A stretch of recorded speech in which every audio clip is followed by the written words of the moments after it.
እሺ በድጋሚ በስመ አብ ወወልድ ወመንፈስ ቅዱስ አሃዱ አምላክ አሜን። ዝተኸበርኩም ህዝበ እግዚአብሔር አቦታትን አዴታትን አሓትን ኣሕዋትን ብክርስቶስ ሰላም ከመይ ውዒልኩም ከመይ ቀኒኹም ከመይ ኣለኹም ከከም ሰዓት ኣቆፃፅራኹም ጎይታ ሰራዊት ኣምላኽና እግዚአብሔር ሎሚ እውን እዚ ሰዓት እዚ ባሪኹ ቀዲሱ ስለ ዝሃበና እዛ ሰዓት እዚኣ ድማን ቃሉ ንክንሰምዕ ቅዱስ ፈቃዱ ስለ ዝኾነ ክብርን ምስጋናን ውዳሴን ኣምልኮን ንኣምላኽና ንእግዚአብሔር ይኹን። እግዚአብሔር ምድርን ሰማይን ዝፈጠረ ጎይታ ንዓና ካብ ዘይምንባር ናብ ምንባር ዘምፀአ ጎይታ ኣብ መልዕልተ መስቀል ተሰቂሉ ድማን ንደቂ ሰባት ብደሙ ዘድሓነ ጎይታ እነሆ በብእዋኑ ስለ ዝጉብንየና በብእዋኑ ስለ ዝምግበና ናይ እግዚአብሔር መግቦት ስለ ዘይተፈለየና ናይ ነፍሲ ምግቢ ቃል ኣምላኽ እዩ። ስለዚ ቃል ኣምላኽ ኩሉ ግዜ ነታ ነፍስና ንክትምገብ ድማን ከምዚ ሃረር ኢልኩም ክትመፁ እንተለኹም እግዚአብሔር ኣምላኽ እንሆ ንዓና ዝኸውን ንዓና ዝበቅዕ ቃል ንኸተሓላልፈልና ናይ ኣምላኽና ናይ እግዚአብሔር ቅዱስ ፍቃድ ይኹነልና። ስለዚ ካብቲ ዝሓለፈ ክፍልታት ንመሃሮ ዝነበርና ናይ ሓዱሽ ኪዳን ፅንዓት ኢና ጀሚርና ዝሓለፈ ከም ትዝክርዎ ኣብ ማእኸል ዝተፈላለዩ ዓይነት ርእስታት እንዳመፀ እምበርን ብዛዕባ ናይ ሓዱሽ ኪዳን ፅንዓት ኢና እንዳገበርና ፀኒሕና። ስለዚ ሓዱሽ ኪዳን ክብል እንከሎ ብድሕሪኡ ወይ ድማን ብቅድሚኡ ካሊእ ኪዳን ከም ዝነበረ ዝሓለፈ ኪዳን ከም ዝነበረ ብሉይ ኪዳን ከም ዘሎ ንርዳእ ማለት እዩ። ስለዚ ሓዱሽ ኪዳን ድማን እንሆ እግዚአብሔር ጎይታና ኣምላኽና መድሓኒና ኢየሱስ ክርስቶስ ባዕሉ ምስ ደቂ ሰባት ሓዱሽ ኪዳን ክገብር እየ ኢሉ ቃል ብዝኣተወ መሰረት ብፍላይ ኣብ ማቴዎስ ወንጌል ምዕራፍ 26 ቁፅሪ 26 እንሆ እቲ ቅዱስ ስግኡን ክቡር ደሙን ክህቦም እንተሎ ናይ ሓዱሽ ኪዳን ደመይ እዚ እዩ ኢሉ ዝሃቦም ጎይታና ኣምላኽና መድሓኒና ኢየሱስ ክርስቶስ እዩ። ስለዚ ኣብቲ ናይ ሓዱሽ ኪዳን ፅንዓትና ክንርኢ ከለና እቶም መፅሓፍቲ ብኣርባዕተ ክፋል ከፊልና ርኢናዮም ነርና።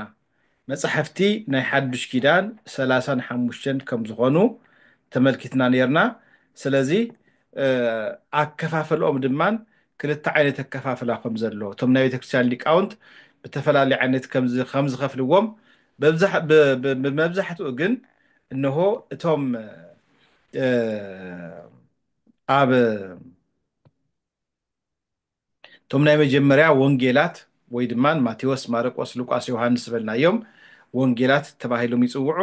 ቀፂሉ ዘሎ ድማን ታሪክ ዝትርኽ ማለት እዩ ብዛዕባ ናይ ቤተክርስትያን ዕብየት ናይ ቤተክርስትያን ታሪክ ተረኽ ወይ ድማን ሓዋርያት ዝተጋደልዎ ገድሊ ዝምልከት ድማን ግብሪ ሓዋርያት ዓርሱ ዝከኣለ መፅሓፍ ኣሎ ማለት እዩ። ካብኡ ቀፂሉ ዘሎ መልእክታት ድማን ኣሎ። መልእክታት ብቅዱስ ጳውሎስ ዝተፅሓፉ 14 መልእክቲ ከምኡ እውን ድማን ኢንተርናሽናል ንብሎ ሓፈሻዊ ዝኾነ መልእክቲ ቅዱስ ጳውሎስ ክፅሕፍ እንተሎ ተሞም ሂርዎም ዝኸደ ናይ ሮም ቤተክርስትያን ድሕር ኮይና ናይ ሮም ቤተክርስትያን ናይ ሮም ሰባት ወይ ድማን ውልቀ ሰባት እንድሕር ኮይኖም ንኒ ጢሞቴዎስ ንኒ ቲቶ ንኒ ፊሊሞና እንዳበለ ንውልቀ ሰባት ድማን ዝፅሓፎ መልእክታት ድማን ኣሎ ማለት እዩ። ካብኡ ሓሊፉ ድማን 7 መልእክታት ድማን ኣሎ ንቅዱስ ዮሃንስ ንቅዱስ ጴጥሮስ ንቅዱስ ያዕቆብ ዝፅሓፍዎ ድማን ኣሎ ማለት እዩ። እዙይ መልእክታት ብምባል ዘርዚርናዮ ነርና ማለት እዩ። እቲ ናይ መወዳእታ መፅሓፍ ዘሎ ግን ናይ ትንቢት መፅሓፍ እዩ ወይ ድማን ናይ ዮሃንስ ራእይ ናይ ትንቢት መፅሓፍ ብተወሳኺ ኣብዚ መፅሓፍ እዚ ዘይተጠረዙ ቁፅሮም ግን ኣብ ሓዱሽ ኪዳን ንቆፅሮም 8 ናይ ስርዓት መፅሓፍቲ ድማን ኣለውና ማለት እዩ። ከምኒ ዲድስቅልያ ዝመሰለ ከምኒ ቀለሚንጦስ ከም እንግጽው ዝመሰሉ መጽሓፍቲ ንሳቶም ድማ 8 መጽሓፍቲ ኣለውና ማለት እዮም። ስለዚ ብጠቕላላ ናይ ሓድሽ ኪዳን መጽሓፍቲ 35 ምዃኖም ብዝሓለፈ ተመልኪትና ኢና። ካሊእ ካብ ዝረኣናዮ ነገር እንታይ እዩ? ወንጌል ክንብል ከለና ወንጌላውያን 4 እዮም። 4 ወንጌላውያን ኣለውና። ንሳቶም ድማ ማቴዎስ፣ ማርቆስ፣ ሉቃስ፣ ዮሃንስ ብምባል ዘርዚርና ኢና። ካሊእ ኣብኡ ዝረኣናዮ እንታይ እዩ? ነንሕድሕዲኦም ብፍላይ እቶም 3 መጽሓፍቲ ዘለዉ ናይ መጀመርያ 3 መጽሓፍቲ ወይም ድማ ማቴዎስ፣ ማርቆስ፣ ሉቃስ እዚኣቶም ዘመሳሰሎም ነገራት ኣሎ። ሰለስቲኦም ዝጸሓፍዎ ኣብቲ ናይ ጎይታናን ኣምላኽናን መድሓኒናን ኢየሱስ ክርስቶስ ስግው ቃል ምዃኑ ወይ ድማ ኣብዚ ዓለም እዚ መፅኡ ዝሰርሖ ተኣምራት ዝገበሮ ተግባር ብጠቕላላ ትስብእቱ ዝምልከት ስጋዊነቱ ዝምልከት ብሰፊሑ ጽሒፎም ንረኽቦም ሰለስቲኦም ወንጌላውያን እዮም። ካብቶም 4 ወንጌላውያን ድማ ሓዲኡ ናይ ዮሃንስ ወንጌል ፍልይ ብዝበለ ተጻሒፉ ንረኽቦ ማለት እዩ። ንሱ ድማ ነገረ መለኮት ብዝምልከት ማለት እዩ። ናይ ጎይታና ናይ ኣምላኽና ናይ መድሓኒናና ኢየሱስ ክርስቶስ ቀዳማዊነቱ ቅድሚ ዓለም ከም ዝነበረ ዮሃንስ ወንጌል ክንርኢ ከለና መጀመርያ ክጽሕፍ እንተሎ ብመጀመርያ ቃል ነበረ፣ ቃል ድማ ምስ እግዚኣብሔር ነበረ፣ እቲ ቃል ድማ ስጋ ኮነ እንዳበለ ኣብ ቁጽሪ 4 ይነግረና ማለት እዩ። ስለዚ ናይ ዮሃንስ ወንጌል ካብቶም ዘለዉ ወንጌላት ፍልይ ብዝበለ እዩ ተጻሒፉ። ስለዚ እንታይ ዝጅምር ቅዱስ ዮሃንስ ብመጀመርታ ቃል ነበረ፣ እቲ ቃል ድማ ኣብ እግዚኣብሔር ነበረ፣ እቲ ቃል እውን እግዚኣብሔር ነበረ። ናይ እግዚኣብሔር ሓድነትን ሰለስተነትን ብግልጽ እንዳቐመጠ ዝዛረብ ዝነግር ቃል እዩ። ስለዚ ንሱ ብመጀመርታ ኣብ እግዚኣብሔር ነበረ፣ ኩሉ ብኡ ኾነ፣ ካብቲ ኩሉ ዝኾነ ድማ ብዘይ ብኡ ሓደ እኳ ዝኾነ የለን፣ ህይወት ብኡ ነበረት፣ እታ ህይወት ከዓ ብርሃን ሰብ ነበረት እንዳበለ ናይ ጎይታና ናይ መድሓኒናና ኢየሱስ ክርስቶስ ቀዳማዊነት ምስ እግዚኣብሔር አብ ማዕረ ምዃኑ ምስ እግዚኣብሔር መንፈስ ቅዱስ ማዕረ ምዃኑ ናይ 3 ኣካላት ሓደ መለኮት ብዝገልጽ ብግልጽ ገይሩ ብሰፊሕ ነጊሩና ቅዱስ ዮሃንስ ማለት እዩ። ስለዚ ካብቶም ወንጌላውያን ናይ ዮሃንስ ወንጌል ፍልይ ዝበለ መብዛሕትኡ ብዛዕባ መለኮታዊ ክብሩ ናይ ጎይታና ናይ ኣምላኽና ናይ መድሓኒናና ኢየሱስ ክርስቶስ ዝዛረብ ወይ ድማ ዘምህር ስለ ዝኾነ እዩ። ክሳዕ እዚ ብዝሓለፈ ዝተምሃርናዮ ወይ ድማ ብዝሓለፈ ዝተረዳእናዮ ቃል እዩ ነይሩ ማለት እዩ። ሎማዓንቲ ንውስኾ ድማ ካብቲ ዝነበረ ቀፂሉ ብፍላይ ኣብ ማቴዎስ ወንጌል ድማ ኣተኲርና ወይ ድማ ብብዝሓት እንሪኦ ክህሉ እዩ ማለት እዩ። ስለዚ ዝሓለፈኩም ድሕሪ ሃሊኹም ኣብዚ እንታይ ኢና ንብል ዝነበርና እንሆ ሰለስቲኦም ወንጌላት ናይ ጎይታ ናይ ኢየሱስ ክርስቶስ ነገረ ትስብእት ማለት ሰብ ምዃኑ ኣጉሊሆም ይጽሕፉ። ተሰብአ ወተሰገወ ክብል እንተሎ ሰብ ኮነ፣ ትስብእት ማለት ሰብነቱ ማለት እዩ። ሰብነቱ ብሰፊሑ ዝጽሓፉ ሰለስቲኦም ወንጌላት እዮም። ራብዓይ ወንጌል ግን ጎይታ ካብ ሰማይ ምውራዱ ወይ ድማ ቀዳማዊነቱ ኣጉሊሁ ይጽሕፍ ራብዓይ ክበሃል ተሎ ናይ ዮሃንስ ወንጌል ማለት እዩ። በዚ ምኽንያት ሰለስቲኦም ወንጌላት መዋዕለ ስጋዊኡ ኣብራሃሪሆም ክጽሕፉ ከለው ራብዓይ ወንጌላዊ ድማ ስለ ቀዳማዊነቱ ይጽሕፍ። ስለዚ ኣብዚ ናይቶም ወንጌላውያን ኣፈላላይ ወይ ድማ ኣብ ጽሕፈቶም ዘሎ እንታይ እዩ ተባሂልኩም ድሕር ተሓቲትኩም ኮይንኩም ሰለስቲኦም ተመሳሰልቲ እዮም።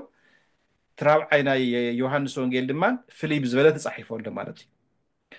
ሰለስቲኦም ብዛዕባ ትስብእቱ ብዛዕባ ሰብነቱ ክጽሕፉ እንተለው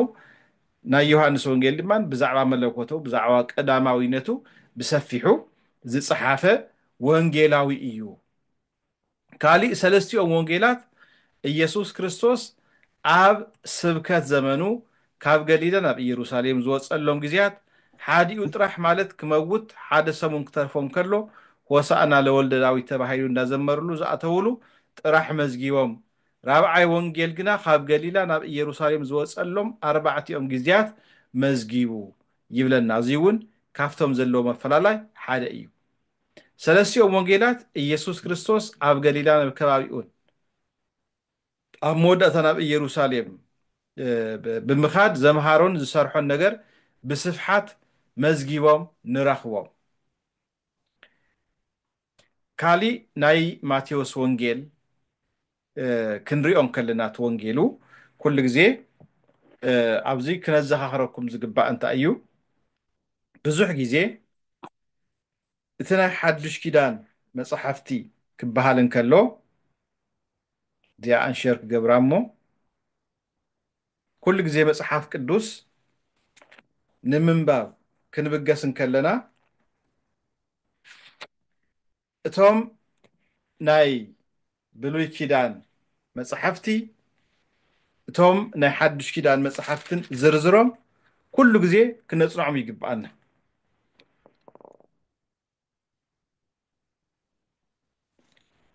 ኣብቲ መእተዊ ኸይድና ወይ ድማን ኣብቲ ማውጫ ወይ ድማን ኮንቴንት ንብሎ ኣብኡ ክንርኢ ከለና ቅደም ሰዓብ ኣሎ እቲ ቅደም ሰዓብ ኩሉ ግዜ ግዜ ሂብና እንተወሰነ ግዜ ንኣብነት መን እዩ ዝጅምር መን እዩ ዝስዕብ ብዝብል ኣብ ሓዱሽ ኪዳን ክንከተልና ማቴዎስ ማርቆስ ሉቃስ ዮሃንስ ግብረ ሃዋርያት እዚአን ሒዝና ኣለና بدحريو نعم ملكتات دمان كنمصينا ቅዱስ ጳውሎስ ዝፀሓፎም መልእክታት 14 መልእክታት ኣለዉ ንሳቶም ድማ ናብ ሮም ከምኡ እውን ናብ ሰብኣ ቆሮንቶስ ክልተ መፅሓፍቲ ናብ ገላትያ ናብ ሰብኣ ኤፌሶን ናብ ፊልጵስዩስ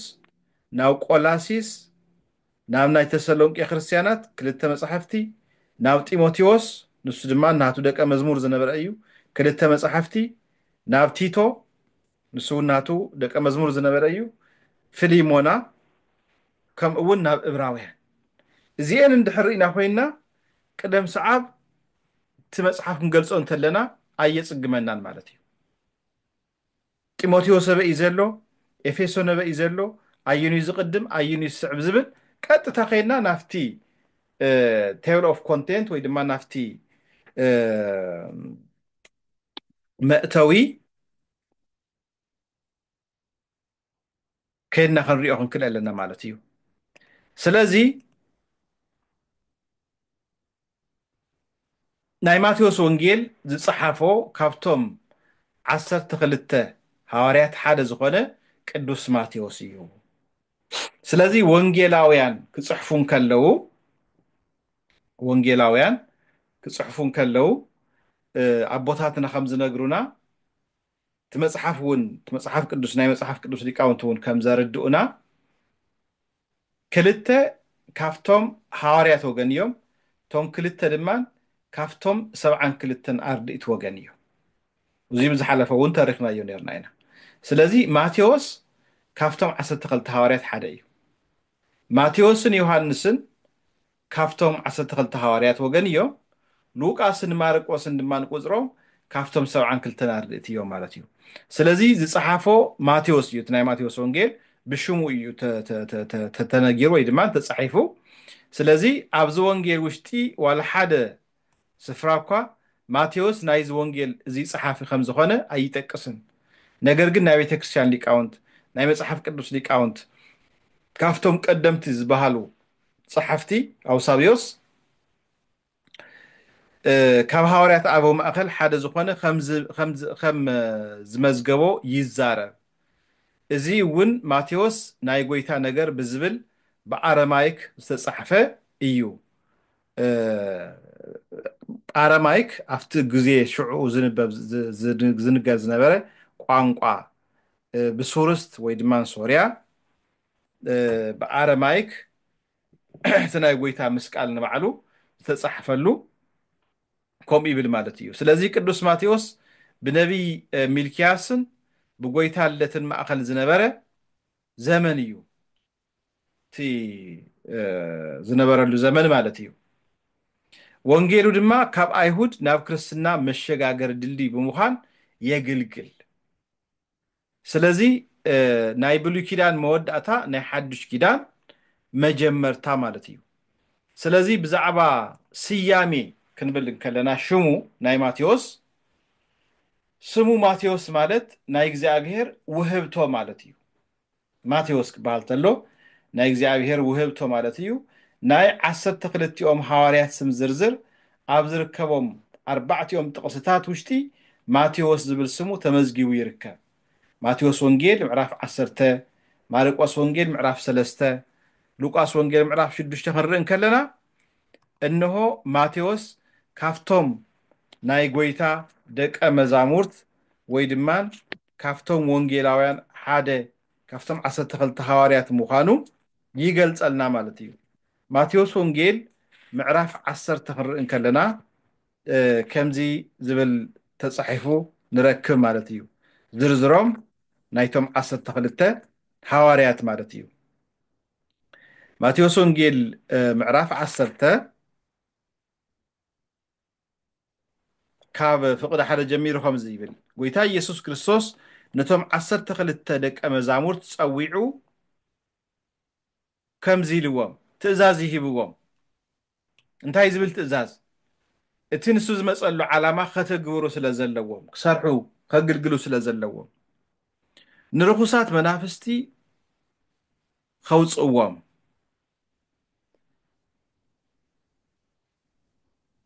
ንደቂ ሰባት ኣብ ሕማም ዘውድቁ ብጣዕሚ ብዙሓት ዝኾኑ ደውያት ዘምጽኡ ኣጋንንቲ ነቶም መናፍስት ንሳቶም ብቃል ኣምላኽ ገይሮም ንኸውጽኡ ንዝኾነ ደዌን ሕማምን ድማ ከሕውዩ ታይህብዎም ስልጣን ሃቦም ተመልከቱ ስልጣን ሃቦም እቲ ስልጣን ንሱ ዘይርአ ስልጣን እዩ እቲ ካህን እግዚአብሔር ይፍታህ ክብል ተሎ እዚ ዘይርአ ስልጣን እዩ ነገር ግን እግዚአብሔር ኣፍቲ ካህን ማለት ናይቲ መሕደሪ ማለት እዩ ወይ ድማ መልእኽተኛ ማለት እዩ ብኡ ሓዲሩ እግዚአብሔር ይዛረብ ማለት እዩ ስለዚህ ስልጣን ሃቦም ስም ናይቶም 12 ሐዋርያት ድማ ቀዳማይ እቲ ጴጥሮስ ዝተባህለ ስምዖን ሓው እንድርያስ ያዕቆብ ወዲ ዘብዴዎስ ሓው ዮሐንስ ፊልጶስ በርቶሎሜዎስ ቶማስ እቲ ተቐባሊ ቀረጽ ማቴዎስ ስለዚህ ክጽውዖን ከሎ ቀረጽ ይቅበል ነይሩ ታክስ ኮሌክተር ነይሩ ማቴዎስ ኣብ እንዳሃለወ ጎይታ ኢየሱስ ክርስቶስ ሓንቲ ቃል እዩ ተዛሪብዎ ጎይታ ኢየሱስ ክርስቶስ ነቶም ደቀ መዛሙርቱ ሰዓቡኒ ወይ ድማ ሰዓበኒ ዝብል ቃል እዩ ዝህቦም ነይሩ ናይ ምስዓብን ዘይምስዓብን መሰል ድማ ናይ ምን እዩ ማለት እዩ ናይቲ ሰዓባ እዩ ማለት እዩ ናይ ቅዱስ ማቴዎስ እዩ ማለት እዩ ብድሕሪ ማቴዎስ ኩል ነገር ገዲፉ ተኸቲልዎ ይብል ስለዚህ ስልጣን ይህቦም ነገር ግን ብምጽዋዑ ታሪክ ምዝገባ ውሽጢ ናይ ማቴዎስ ስሙ ንባዕሉ ወንጌል ማቴዎስ ተባሂሉ ክጽዋዕ ብማርቆስን ብሉቃስን ወንጌላት ውሽጢ ኣብ ዝርከብ ታሪክ ድማ ሌዊ ተባሂሉ ተጸዊዕ ኣሎ እዚ ካልኣይ ሽሙ እዩ ናይ ማቴዎስ ስለዚህ ሌዊ ዝብል ቅድሚ ምጽውዑ ዝነበረ ሽሙ እዩ ደሓር ተቀይሩ ማቴዎስ ተባሂሉ ማለት እዩ ካብ ጥንቲ ጀሚሩ ኣብ ዘሎ ታሪክን ትውፊትን መሰረት ድማ ማቴዎስ ንጎይታ ምስተኸተለ ዝተጸውዓሉ ስሙ ከም ዝኾነ ናይ ቤተ ክርስቲያን ሊቃውንት የረድኡ ማለት እዩ ስለዚህ ዝተፈላለዩ ክፍልታት ሌዊ ክብል እንተሎ ናይ ማቴዎስ ካልኣይ ሽሙ ምዃኑ ክንርድኦ ይግበአና ማለት እዩ ናፍቲ ቤተሰብ ክንከድ ከለና ናይ ቅዱስ ማቴዎስ ስለ ማቴዎስ ቤተሰብ ነገዱ ኣብ መቅድመ ወንጌል ዝተመዝገበ ታሪክ ከምዚ ይብል ኣብ መቅድመ ወንጌል ክበሃል ተሎ እዚ ወንጌል እዚ ዝተርጎሙ ቦታትና ኣለው ሊቃውንት ንሳቶም ኣብ ዝተርጎሙሉ እቲ መጽሓፍ ቅዱስ ቃል ጥራሕ ይዛረብ ወይ ድማ ማቴዎስ ተባሃለ ሰብ ማርቆስ ተባሃለ ዮሐንስ ተባሃለ ታሪኹ ብዝርዝር ዘይክንረኽቦ ንኽእል ነገር ግን ቶም ሊቃውንት ካፍቲ ዘለዎም ናይቶም صحافتي ويدمان نايتوم ناي مصحف قدوس سنت زخونو تاريخهم ነገዶም ካምታይ ምዃኑ ብግልፂ ኣቐሚጦምልና ኣለዉ ማለት እዩ ስለዚ መቅድመ ወንጌል ከም ዝነገረና ማቴዎስ ስሙ ሌዊ እዩ እዚ ድማ ነገዱ ካፍቶም ነገድ ናይ 12 ነገደ እስራኤል ናይ ነገደ ይሳኩር ዝኾነ ካብ ናዝሬት ሃገር ዝኾነ ናይ ኣቦኡ ሽሙ ዲቁ ዓዲኡ ድማን ክሩትስያ ትበሃል ይብለና እዚ ታሪክ እዩ ወይ ድማ እቲ ወለዱ ኣስማቶም እዩ ኣብ ማርቆስ ወንጌል ውሽጢ ናይ ማቴዎስ ኣቦ ኤልፊዮስ ከም ዝኾነ ተመዝጊቡ ኣሎ ስለዚ ክልተ ሽመ ኣለዎ ናይ ኣቦ ማቴዎስ እውን ማዕሉ ማለት እዩ ስለዚ ኣብ መቅድመ ወንጌል ዝተገለጸ ዲቁ ዝተባህለ ስም ምናልባት ናይ ማቴዎስ ኣቦ ኤልፊዮስ ካሊእ ሽሙ ክኸውን ይኽእል ንኣብነት እና ንፅውዓሉ ኣብ ገዛና ካልእ ንፅውዓሉ ሽም ኣሎ ብደገ ንፅውዓሉ ሽም ኣሎ ማለት እዩ ስለዚ እዚ ታሪክ ስለ ዝኾነ የበኣስን ካሊእ እዚ እንታይ እዩ ማቴዎስ መፀዋዕቱ ተመልከቱ እግዚአብሔር ኩሉ ግዜ ንደቂ ሰባት ይፅውዐና እዩ ንምንታይ ይፅውዐና ስለዚ ፈትወና ይፅውዐና ንኸንግልግሎ ይፅውዐና ስለዚ ኣብዚ ጉባኤ ዘለና ኩልና እግዚአብሔር መፀዋዕታ ኣሕሊፉልና ኢና መፂና ዘለና በዛ ዓለት እዚኣ ወይ ድማ ሓሙስ ሓሙስ ኩሉ ግዜ ትምህርቲ ስለ ዘሎ ስለ ንፈልጥ መፂና ኣለና ማለት እዩ ግን እግዚአብሔር ክምግበና ስለ ዝደልየ እዩ እግዚአብሔር ቃሉ ከተሓላልፈልና ስለ ዝደልየ እዩ ስለዚ ንሃዋርያት ድማ ነቶም መገልገልቲ ኩሉ ግዜ ፃውዒት ዝቀርበሎም ስለዚ መጀመርያ ፃውዒት እዩ ንሕና እውን ዝተፀዋዕናሉ ዓላማ ላ እንታይ እዩ ኣብ ቤተ ክርስቲያን ተፈላለየ ኣገልግሎት ክንህብ ንኽእል ፍርቁ ወንጌላዊ ክኸውን ይኽእል ፍርቁ ካህን ክኸውን ይኽእል ፍርቁ መዘምራን ክኸውን ይኽእል ፍርቁ መስተንግዶ ዝገልግል ክኸውን ይኽእል ፍርቁ ጋሻ ዝቅበል ክኸውን ይኽእል ፍርቁ ነቲ ዝመፀ ጋሻ ድማ ዘዕንግል ክኸውን ይኽእል ስለዚ ኣብ ቤተ እግዚአብሔር ክነግልግልን ከለና ኩሉ ግዜ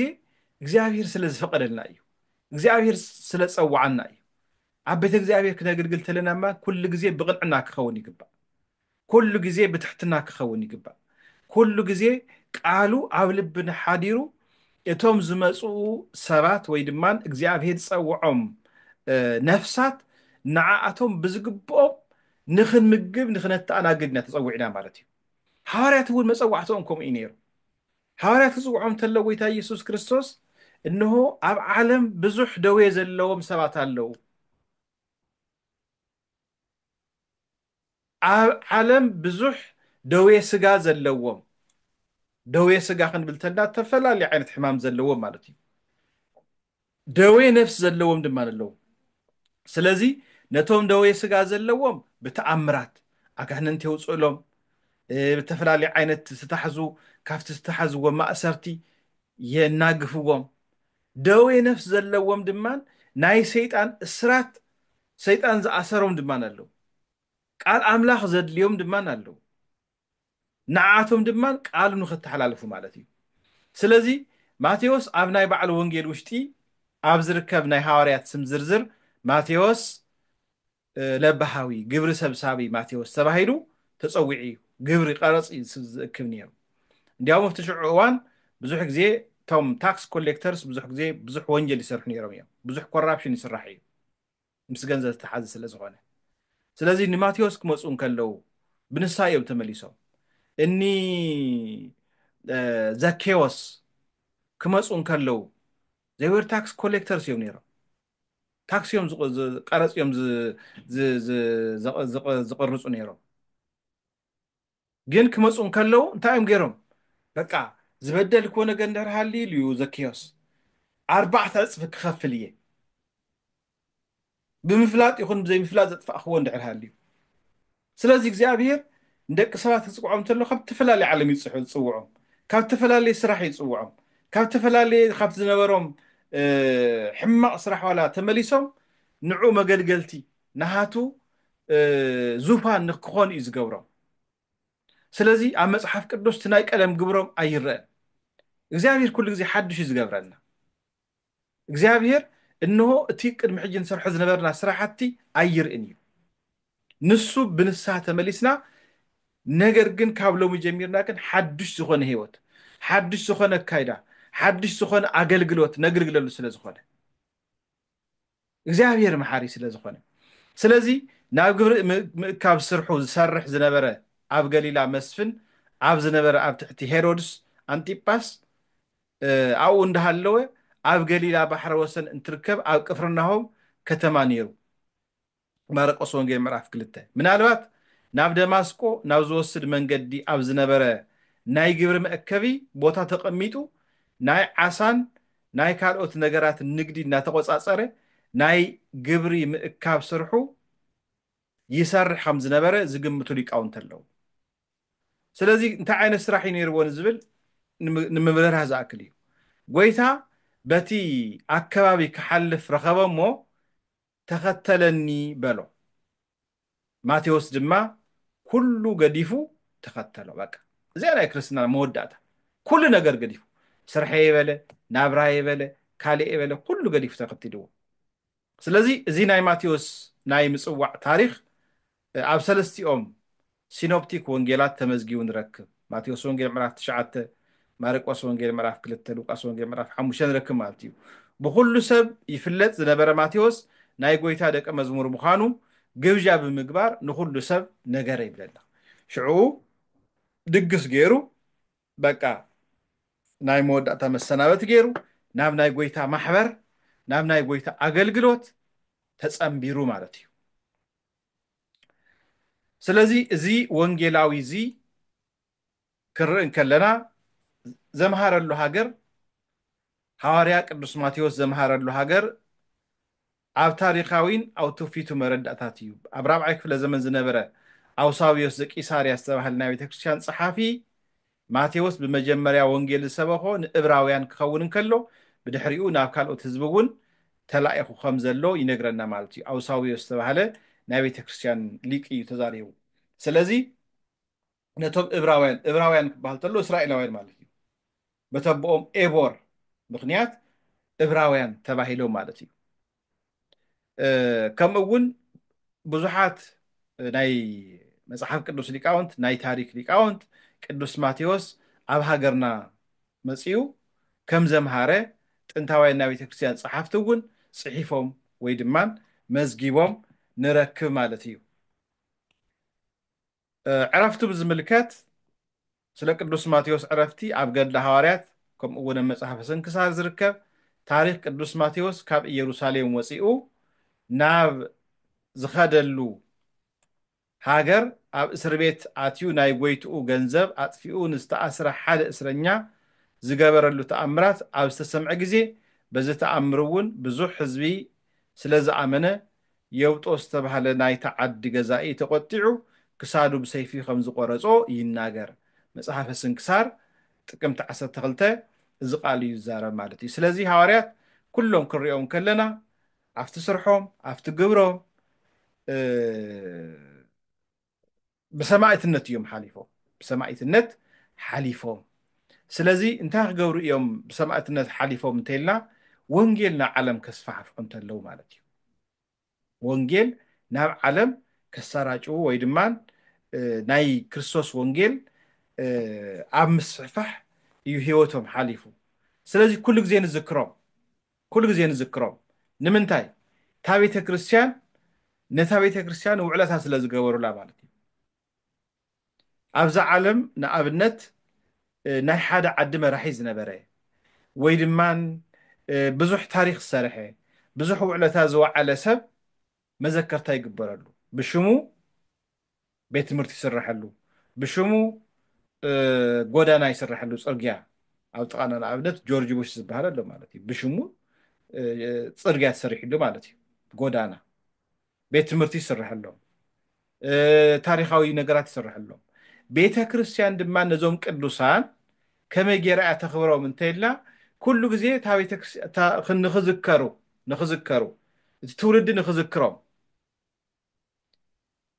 ቤተ ክርስቲያን ትሰርሐሎም፣ ታቦት ትቀርጸሎም ማለት እዩ ስለዚ እቲ ቤተ ክርስቲያን ናይ እግዚኣብሔር እዩ ኣብዚ ኩሉ ግዜ ክነስተውዕሎ ዝግባአና እቲ ቤተ ክርስቲያን ዝምለኽ ኣብቲ ቤተ ክርስቲያን ዝምለኽ እግዚኣብሔር እዩ ግን ቶም ቅዱሳን መዘከርታ ኢና ንዝክሮም ዘለና እንታይ ስለ ዝገበሩ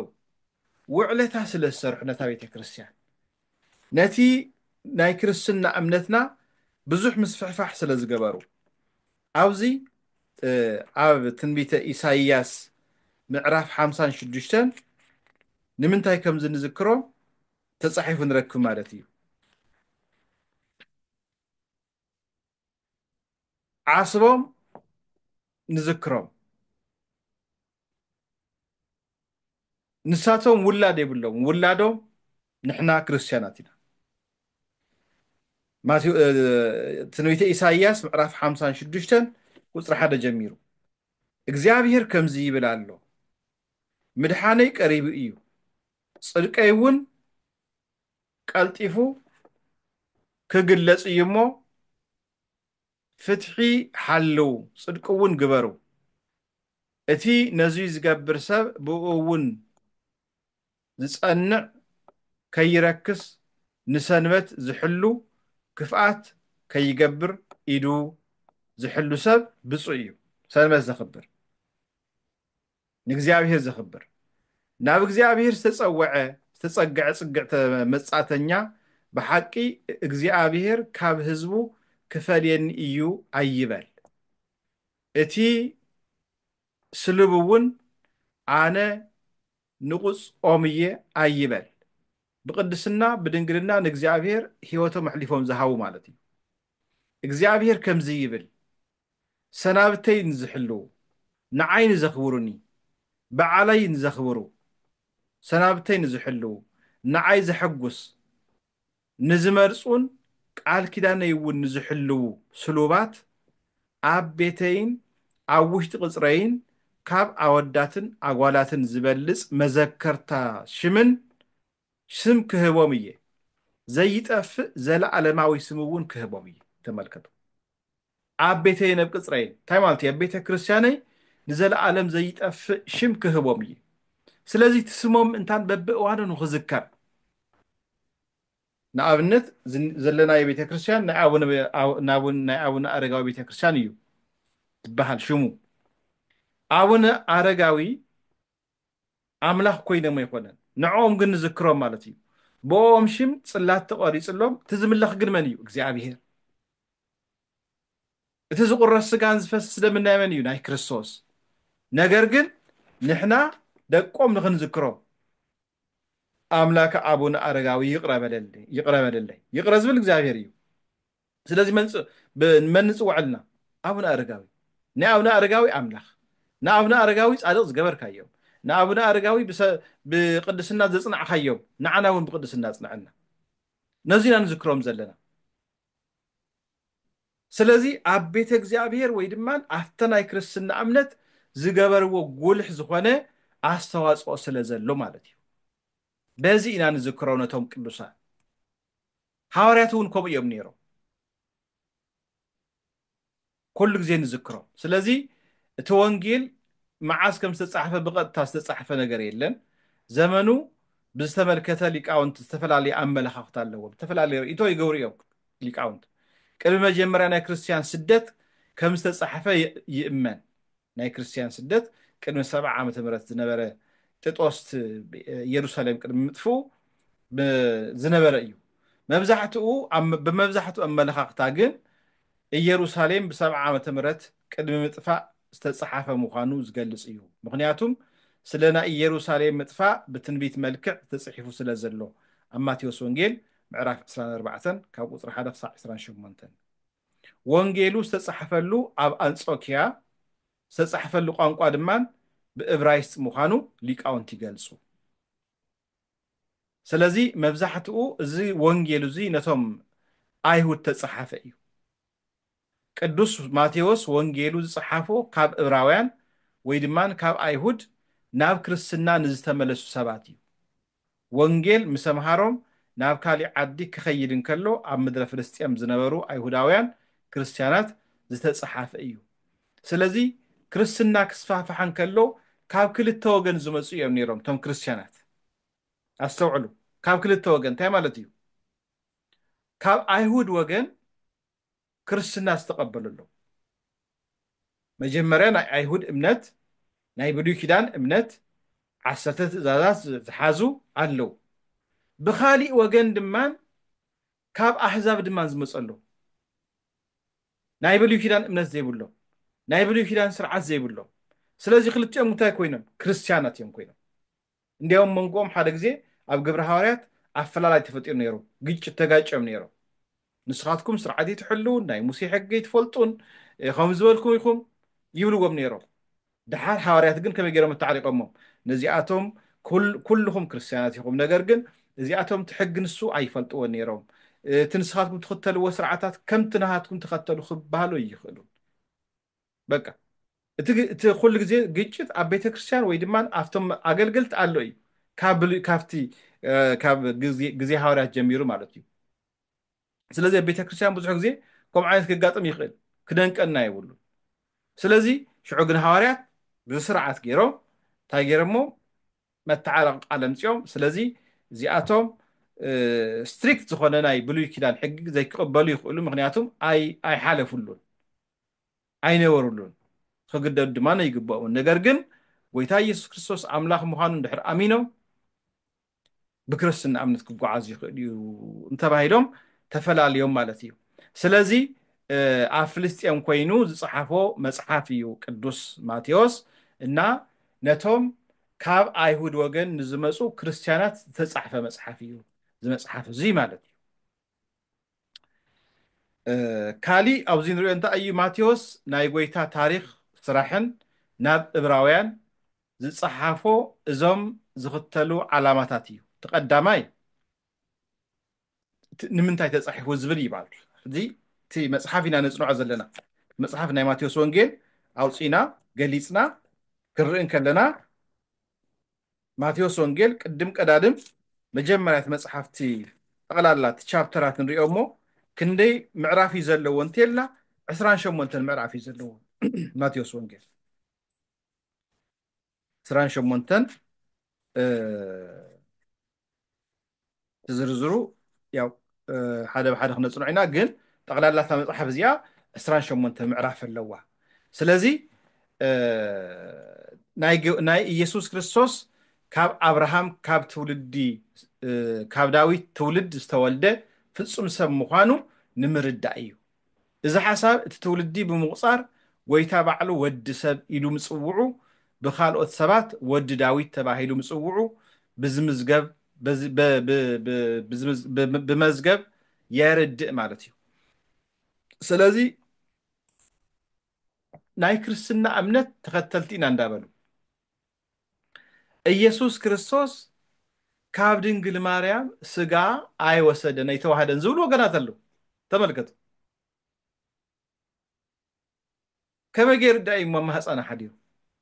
ካብ ማህፀና ዳ እንታይ ዳ እዩ ወሲዱ ንምንታይ ዳ እዩ ዳ ሰብ ኮይኑ እዚ ክንርድእ ክንክእል ኣለና ሰብ ኮይኑ ብጀካ ሓጢአት ኩሉ ሰብ ዝገብሮ ግብሪ ገይሩ እዩ እዚ ድማ ብግልፂ ዘርኡ ካብ ዳዊት ወገን ከም ዝኾነ ካብ ድንግል ማርያም ወገን ከም ዝኾነ ብደንብ እዩ ዝቆፅሮ ዘሎ ቅዱስ ማቴዎስ መፅሓፍ ትውልዲ ጎይታ ኢየሱስ ክርስቶስ እዩ ይጅምር ተመልከቱ እዚ ፒውር ኢንካርኔሽን እዩ ብዛዕባ ጎይታ ኢየሱስ ክርስቶስ ሰብ ምዃኑ እዩ ዝገልፀልና ዘሎ ማለት እዩ ክጅምር ተሎ እንታይ እዩ ዝብል ወዲ ዳዊት ወዲ አብርሃም ናይ ዝኾነ ናይ ኢየሱስ ክርስቶስ መፅሓፍ ትውልዲ እዩ ዝገልፅ ስለዚ ጎይታና ኢየሱስ ክርስቶስ እቲ ትውልዲ ዘይብሉ እቲ ዓለማት ዝፈጠረ ጎይታ እቲ ቅድሚ ዓለም ዝነበረ ዓለም ከይተፈጥረ ዝነበረ ጎይታ ፍቃዱ ኮይኑስ ናብ ድንግል ማርያም ማህፀን ብመንፈስ ቅዱስ ግብሪ ብመንፈስ ቅዱስ ፍቃድ ብዘንበለ ዘርአ ብእሲ ብዘይ ናይ ወዲ ዘርኢ ኣብ ማህፀና ሓደረ ካብ ማህፀና ድማ ስጋ ተዋሃደ ስለዚ እንታይ ንበሃል ተዋህዶ ኢና ንበሃል ተዋህዶ ኦርቶዶክስ ፕላስ ተዋህዶ ተዋህዶ ክበሃል ተሎ እንሆ መለኮትን ስጋን ብተዋህዶ እዮም ዝነብሩ ብዘይ ምልዋጥ ብዘይ ምቅልቃል ብዘይ ምፍልላይ ዝነብሩ ኦርቶዶክስ ድማ ብ325 ዓመተ ምህረት ዝወፀ ስም እዩ ኦርቶዶክስ ዝብል እዚ ናይ ዓርሱ ታሪክ ስለ ዘለዎ ናብኡ ብሰፊሑ ይንኣቱን ስለዚ ኣብ ራብዓይ ክፍለ ዘመን ኣብ ናይ መጀመርያ ናይ ጉባኤ ኒቅያ እቶም ኣቦታትና 318 እቲ ሃይማኖቶም እቲ እምነቶም እንታይ ምዃኑ ክገልፁ ከለው ጸሎተ ሃይማኖት ክሰርዑልና ከለው ናይቲ ሃይማኖት ሽም እውን ኦርቶዶክስ ክብል ሰይሞሞ ማለት እዩ ቅድሚኡ ዝነበረ ሽሞም ግን ክርስቲያን ብዝብል ይፅዋዕ ነይሩ ምንም ዓይነት ተፈላላይ ይነበረን ኖ ዲኖሚኔሽን ምን መፈላላይ ይነበረን በቃ ሓንቲ እምነት ጥራሕ ነይራ ምክፍፋል ዝመፀ መዓዝ እዩ ካብ 4th ሴንቸሪ ማለት እዩ ብኣርዮስ ኣቢሉ ኣርዮስ ናይ ዓርስ ዝኾነ ፍልስፍና ኣምፂኡ ብድሕሪኡ ኣብቲ ሽዑ ዝነበሩ ኣቦታትና ሊቃውንቲ ድማ ንኣርዮስ መጀመርያ እቲ ዝብሎ ዘሎ ትክክል ከም ዘይኮነ እቲ ሒዝዎ ዘሎ ኣቋም ክልውጥ ከም ዘለዎ ብደንቢ ገሊፆም ነጊሮሞ ከም ዘይልውጥ ኣረጋጊፅሎም ብድሕሪኡ እንታይ ክገብርዎ ዝግባእ ንዕኡ ዘስተምህሮ እዚ ናህና ኣስተምህሮ ናይ መፅሓፍ ቅዱስ ኣስተምህሮ ስለ ዝኾነ ካብቲ ናይ ክርስትና እምነት እንታይ ገይሮሞ ፈሊዮሞ ማለት እዩ ሽዑኡ እታ እምነት ሽማ እውን እዚ ሓደ ዓይነት ትምህርቲ ንኽተል ሽምና ኦርቶዶክስ ዝበሃል ሽም ሂቦሞ ማለት እዩ ኦርቶስ ማለት ትክክለኛ ማለት እዩ ቀጥተኛ ማለት እዩ ዶክሰስ ማለት ድማ ስፒች ወይ ድማ ትምህርቲ ማለት እዩ ትክክለኛ እምነት ትክክለኛ ትምህርቲ ንኽብሉ ኦርቶዶክስ ኢሎሞ ማለት እዩ ተዋህዶ ድማ ተዋህዶ ምውሃድ መን ስጋን መለኮትን ብተዋህዶ ስለዚ እዚ እዩ ተዋና ዓላማ ዝተፃሕፈሉ ዓላማ ናይዚ መፅሓፍ እዚ ናይ ጎይታና ኢየሱስ ክርስቶስ ካብ አብርሃም ካብ ዳዊት ካብቶም ተስፋ ዘለዎም ትውልዲ ምውላዱ ወዲ ሰብ ምዃኑ ወዲ ሰብ ይፅውዖ ባዕሉ እውን ክዛረብ ተሎ ጎይታ ኢየሱስ ወዲ ሰብ ክስቀል ይግባእ እዩ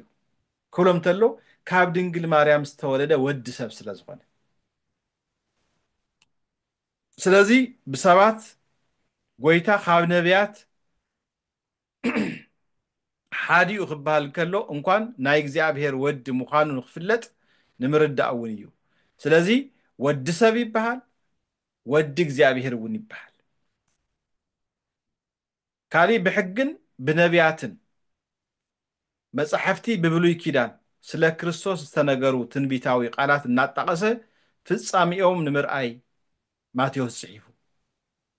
ማቴዎስ ወንጌል ውሽጢ ካብ 60 ግዜ ብላዕሊ ናይ ብሉይ ኪዳን ጥቕስታት ጠቒሱ እዩ ወንጌሉ ብሓድሽ ኪዳን መፅሓፍቲ ብመጀመርያ ዝተጠቐሰ ብብሉይ ኪዳን ፍጻሜ ኣርእዩ ናብ ሓድሽ ኪዳን ዘሰጋግር ድልድይ ዝኾነ ብምዃኑ እዩ ስለዚ ኣብ ማቴዎስ ወንጌል ዘሎ ክንርኢ ከለና እቶም ዝነበሩ ትንቢታት ብነቢያት ዝተነገሩ ኣብ ሓድሽ ኪዳን ድማ ንምፍጻሞም ነጊሩና ማለት እዩ ነጊሩና ቁፅሪ 22 ክንርኢ ከለና እዚ እናሓሰበ እንተሎ እነሆ መልአክ እግዚኣብሔር ብሕልሚ ተራእዮ ከምዚ ድማ ነበሎ ዮሴፍ እቲ ካባኻ ዝውለድ ብመንፈስ ቅዱስ እዩ እሞ ንሕፅኢትኻ ማርያም ሙሳድ ኣይትፍራሕ ወዲ ክትወልድ ንሱ ንህዝቡ ካብ ሓጢኣቶም ከድሕኖም እዩ እሞ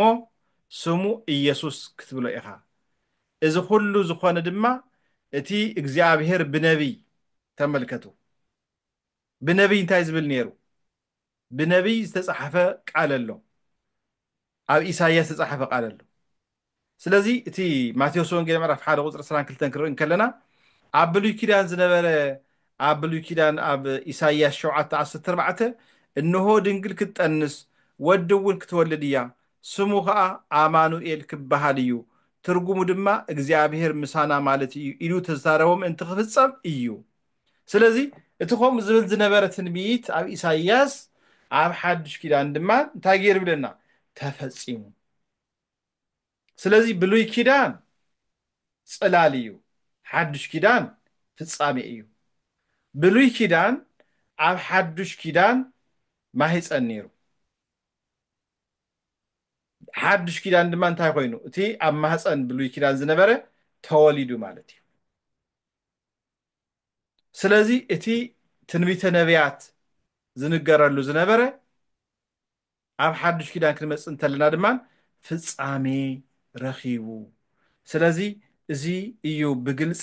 ዘቕምጠልና እቶም መጽሓፍቲ እቶም ኣብ ሓድሽ ኪዳን ዘለው ናይ ማቴዎስ ወንጌል ክንሪኦም ከለና እንሆ ፍጻሜ ከም ዝረኸበ ብግልፂ ይነግረና ማለት እዩ ስለዚ እዚ መጽሓፍ እዚ ብሰፊሑ ድማ ኣብ ቀጻላይ ክፍሊ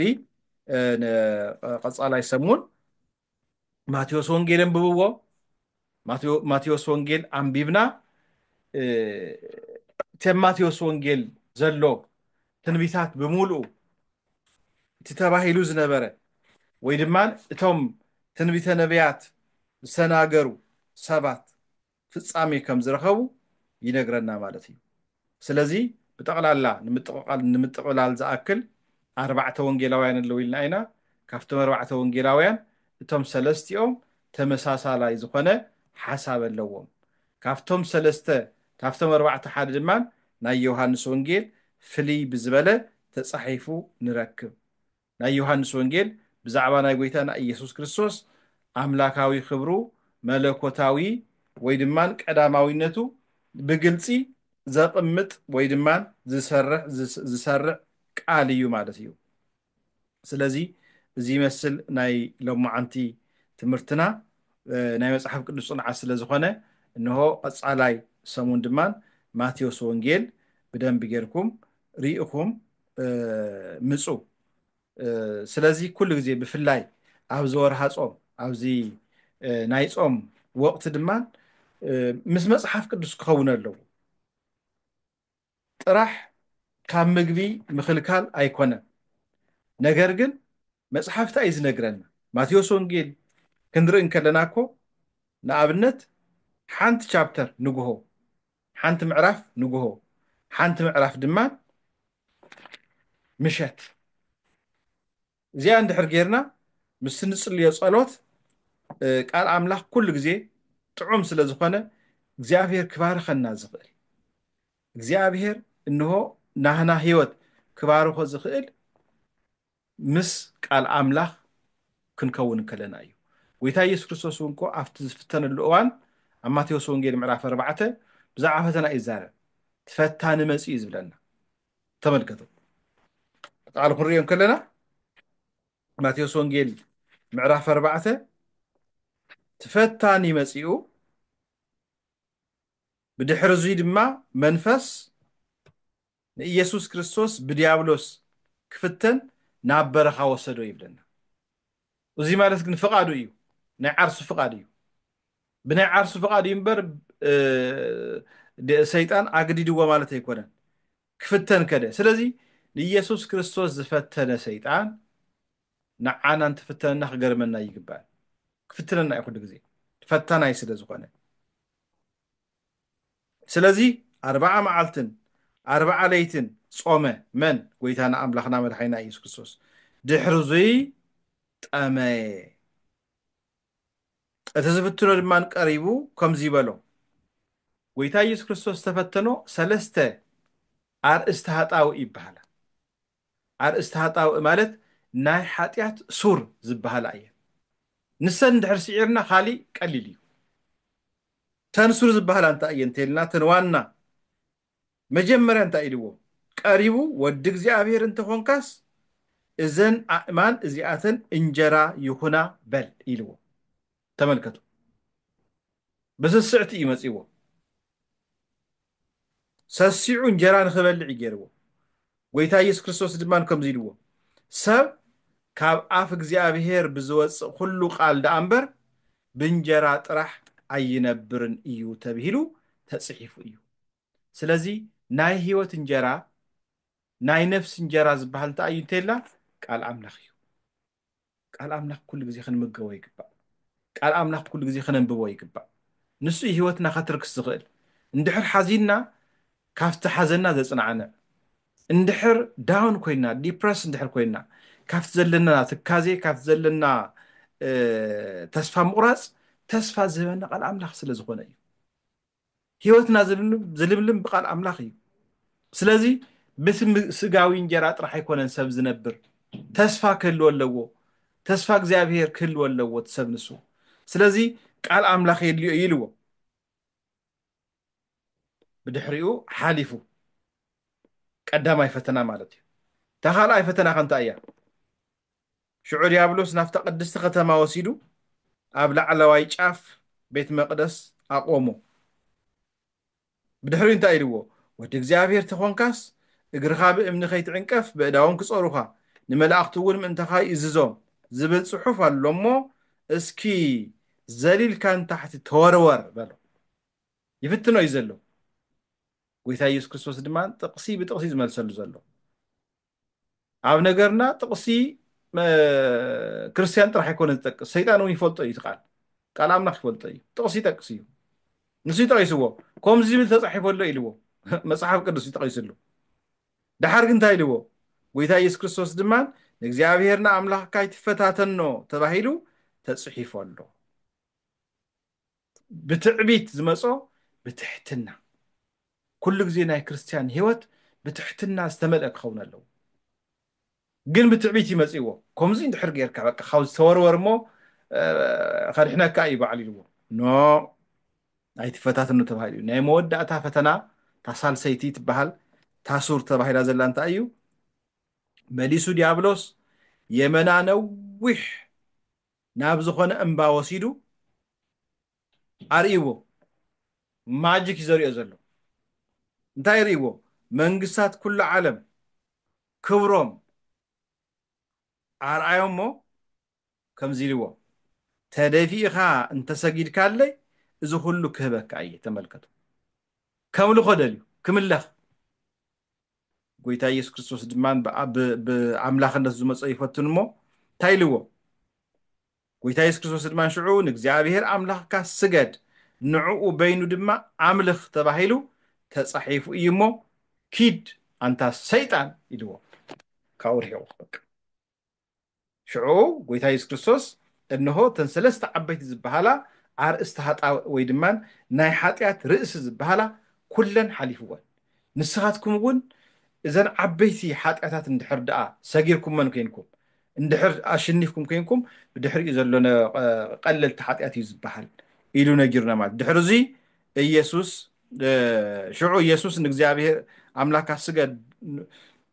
ንዑ በይኑ ድማ ኣምልኽ ተባሂሉ ተፃሒፉ እዩ እሞ ኺድ ሰይጣን ካባይ ረሓቕ በሎ ድሕሪ እዚ ዲያብሎስ ሓደጎ እንሆ ድማ መላእኽቲ መፂኦም ኣገልገልዎ ይብለና እቶም መላእኽቲ መፂኦም ኣገልገልዎ ንዑ ሓገዝ ዘድልይዎ ኣይኮነን ነገር ግን እንታይ እዩ ዘርድአና ዘሎ ንስኻትኩም እውን እንሆ ሂወትኩም ውሽጢ እንድሕር ደኣ ብፅንዓት ሓሊፍኩሞ ተሰጊርኩሞ ፈተና መላእኽቲ መፂኦም ከገልግልኩም እዮም መላእኽቲ መፂኦም ክለኣኹም ኢኹም ክብድ እዩ ማለት እዩ ስለዚ ዝተኸበርኩም ናይ እግዚኣብሔር ቤተሰብ ኣብዚ መዋእለ ፆም ድማ ኩሉ ግዜ ምስቲ ንፆሙ ዘለና ፆም እንሆ ፀሎት የድልዮ ምስቲ ፀሎት ድማ ቃል ኣምላኽ ምንባብ የድልዮ ምስቲ ቃል ኣምላኽ ምንባብ ድማ እንሆ እቲ ናይ ቁርስናን ናይ ምሳሕናን ዘጠራቐምናዩ ድማ ምፅዋት ክንህበሉ ይግባእ ሓጢኣትና ኩሉ ክድምሰስ ዝኽእል ልክዕ ሓዊ ብማይ ከምዚ ከምዝጠፍእ ነቲ ናትና ሓጢኣት ከጥፍእ ዝኽእል ድማ ምፅዋት እዩ እሞ ንቤተ እግዚኣብሔር ዝኸውን ነቶም ድኹማን ምንም ዘይብሎም ንዓቶም ንህቦ ምፅዋት ድማ ዓብይ ፀጋ እዩ ዝህበና እሞ መዋእለ ፆሙ እግዚኣብሔር ኣምላኽ ይባረኸልና ብሰላም ዘውዕለ ብሰላም ይሕድረና ካብ እኖና ካብ ቅድስተ ቅዱሳን ካብ ድንግል ማርያም ወላዲተ ኣምላክ በረከት ረድኤት ካብ ቦታትና ቅዱሳን ካብ እነ ኣቡነ ኣረጋዊ ኣቡነ ተክለ ሃይማኖት ኩሎም ጻድቃን ሰማዕታት በረከቶም ምሳና ይሕደረና እንሆ መድኃኔዓለም ክርስቶስ ብዕለተ ቀኑ ይባርኸና ይቀድሰና ስለ ዘምሃረና ዝገሰጸና ናይ ቦታትና ኣምላኽ ሽሙ ዝተባረኸ ይኹን ይጽንሐልና ኣብ ቀጻላይ ሰሙን ድማ ብሰፊሑ ክንመሃሮ ኢና ይቀኒየለይ